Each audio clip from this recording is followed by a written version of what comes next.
berjuang dan mengambil keputusan dalam kehidupannya. Kierkegaard menolak pandangan filsafat yang hanya berfokus pada akal dan teori, sebab menurutnya hidup bukan sekedar untuk dipikirkan, melainkan untuk dijalani dan dihayati. Menurut Kierkegaard, hidup manusia adalah proses menjadi, bukan keadaan yang tetap. Artinya, manusia selalu berkembang dan belajar dari pilihan-pilihan yang dia ambil. Seseorang akan mencapai kehidupan yang bermakna jika dia hidup dengan kesadaran, berani membuat keputusan dan bertanggung jawab atas pilihannya sendiri. Bagi Kierkegaard, hidup sejati adalah ketika manusia berani menjadi dirinya sendiri di hadapan Tuhan, bukan hanya mengikuti aturan atau pandangan masyarakat. Kierkegaard membagi perjalanan hidup manusia ke dalam 3 tahap, yaitu pertama tahap estetik. Ketika manusia hidup hanya untuk kesenangan dan kepuasan pribadi tanpa peduli pada nilai moral. Hidup di tahap ini biasanya berakhir dengan perasaan hampa dan putus asa. Yang kedua adalah tahap etik. Ketika manusia mulai sadar akan tanggung jawab moralnya, tahu mana yang benar dan salah, serta berusaha hidup sesuai dengan nilai dan kebaikan. Yang ketiga adalah tahap religius, yaitu tahap tertinggi di mana manusia menyadari dosa dan keterbatasannya lalu berserah kepada Tuhan. Pada tahap ini seseorang didasari iman yang sejati seperti kisah Abraham yang taat kepada Tuhan meski harus menghadapi hal yang tidak masuk akal. Bagi Kierkegaard,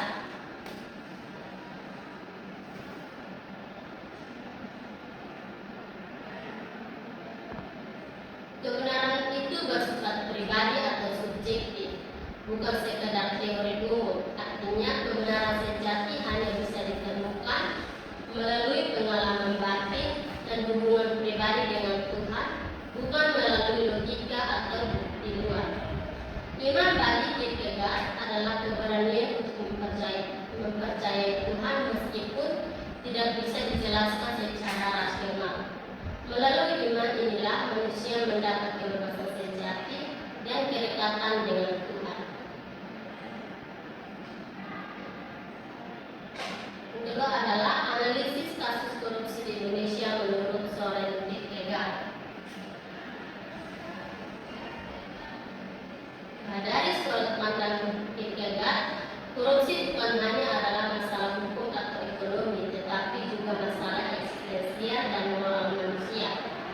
Korupsi menunjukkan bahwa seseorang telah kehilangan jati diri, hidup tanpa kesadaran moral dan menjauh dari Tuhan. Dalam istilah Kierkegaard, pelaku korupsi hidup pada tahap eksistensi estetik, yaitu hidup yang hanya mengejar kesenangan, kekayaan dan kekuasaan tanpa memikirkan tanggung jawab. Pada tahap estetik, seseorang hanya memikirkan diri sendiri dan kekuasaan pribadi. Ia menuruti nafsu duniawi, tidak peduli apakah tindakannya benar atau salah. Karena itulah korupsi sering dilakukan demi kesenangan sementara, uang jabatan, dan pengaruh. Padahal di balik itu semua sebenarnya hidup dalam kehampaan dan keputusasaan. Kierkegaard menyebut keadaan ini sebagai bentuk kehilangan diri, yaitu ketika manusia tidak lagi mengenal siapa dirinya di hadapan Tuhan. Jika seseorang ingin keluar dari perilaku ini, ia harus naik ke tahap eksistensi etik. Pada tahap ini, manusia mulai sadar bahwa hidup setiap tindakannya memiliki konsekuensi moral. Ia belajar membedakan antara baik dan buruk serta mulai bertanggung jawab atas pilihannya. Dalam konteks korupsi, tahap ini berarti seseorang memilih untuk jujur, adil dan menolak suap atau penyalahgunaan wewenang karena sadar bahwa perbuatannya memiliki nilai moral. Namun bagi Kierkegaard, puncak kesadaran manusia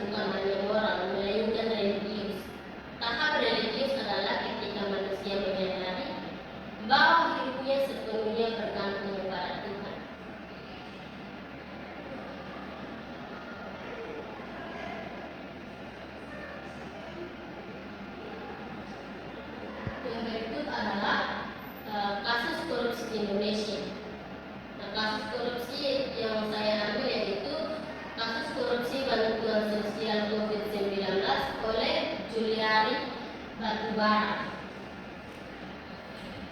Nah, kasus korupsi bantuan sosial yang melibatkan Menteri Sosial Juliari Batubara menjadi salah satu contoh paling jelas dari penyalahgunaan kekuasaan di tengah krisis kemanusiaan. Dalam kasus ini, dana bantuan sosial yang semestinya ditujukan untuk membantu masyarakat miskin yang terdampak pandemi COVID-19 justru diselewengkan untuk kepentingan pribadi. Juliari terbukti menerima suap sekitar 17 miliar rupiah dari rekanan proyek pengadaan sembako melalui skema fee 10.000 per paket bantuan. Korupsi ini tidak hanya merugikan keuangan negara, tetapi juga memperburuk penderitaan masyarakat yang tengah kesulitan ekonomi akibat pandemi. Kasus ini menimbulkan kemarahan dan kekecewaan publik yang luas. Masyarakat menilai bahwa tindakan tersebut mencerminkan lemahnya moralitas pejabat negara dan ketidakadilan dalam penegakan hukum. Hukuman 12 tahun penjara yang dijatuhkan kepada Juliari dianggap terlalu ringan jika dibandingkan dengan dampak sosial dan moral yang ditimbulkan.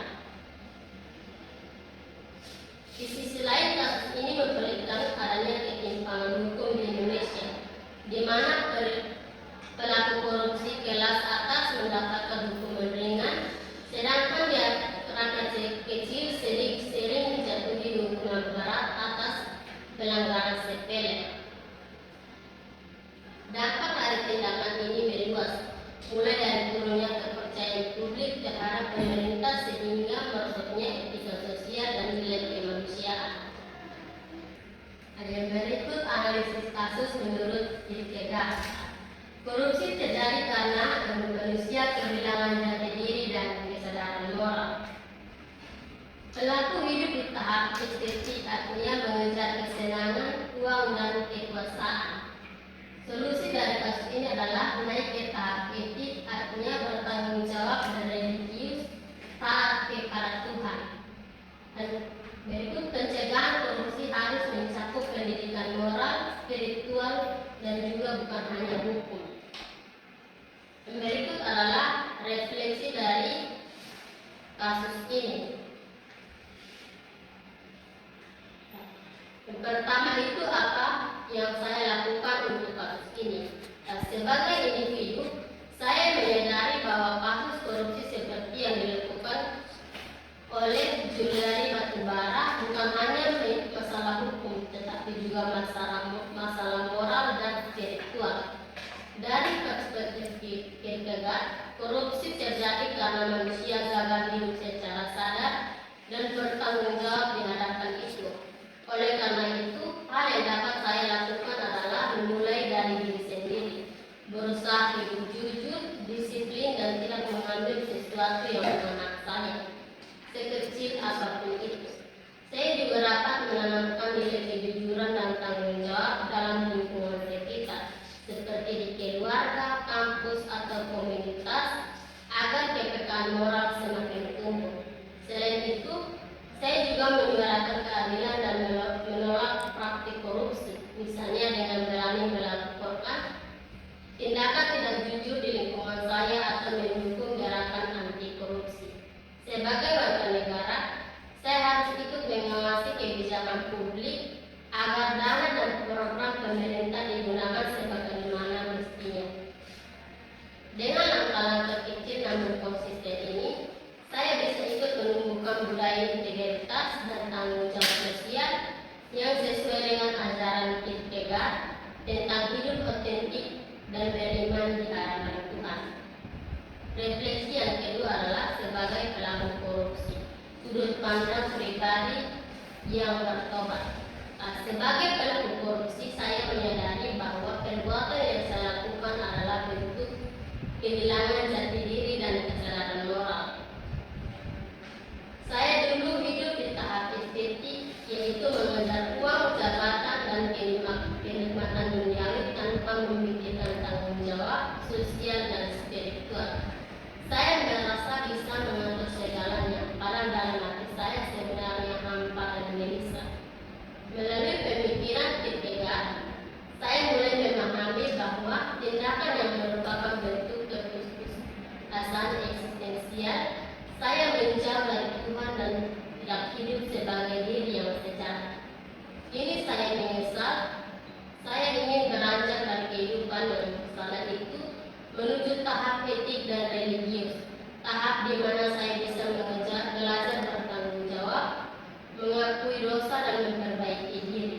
Saya sadar bahwa kejujuran dan iman harus menjadi dasar dalam setiap tindakan. Saya ingin menjalani hidup dengan penuh kesadaran hadapan Tuhan, bukan lagi hidup dengan topeng kekuasaan keserakahan. Dari kesalahan ini, saya belajar bahwa kebebasan sejati bukanlah memiliki segalanya, tetapi berani hidup jujur dan bertanggung jawab di hadapan Tuhan.